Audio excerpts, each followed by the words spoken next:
मुआशी मैकेनिज़्म है जिसके तहत बजट बनता है और उसमें हम सारे बैठे होते हैं बजट वाले, पता नहीं कोई रिलीफ मिलेगा या टैक्स लगेंगे या क्या होगा।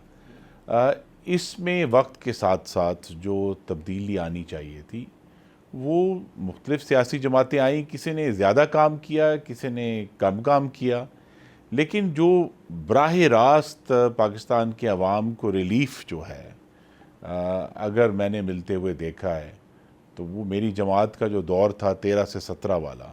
जिसमें जब हम आए और उस वक्त सख्त तरीन लोड शेडिंग थी, पूरा मुल्क परेशान था, गैस की लोड शेडिंग थी, पूरे मुल्क में दहशत गर्दी थी, कराची शहर में बहुत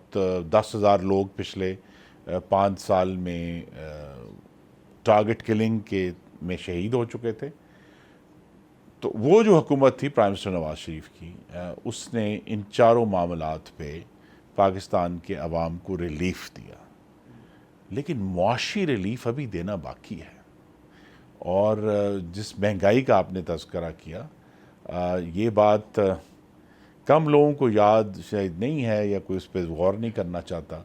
कि 2016 का साल जब ख़त्म हुआ, माली साल, यही जून के दिन थे, तो ग़ालिबन पाकिस्तान की तारीख़ की कम तरीन महंगाई थी, 2.2%। तो उस वक्त उस हुकूमत ने कंट्रोल भी किया।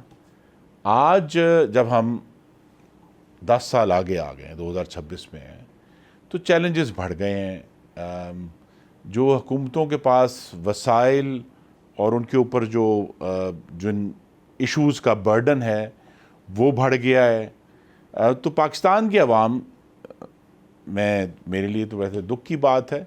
कि कोई बराह रास्त अभी अच्छी खबर तो नहीं है। सिर्फ ये ज़रूर है, देखिए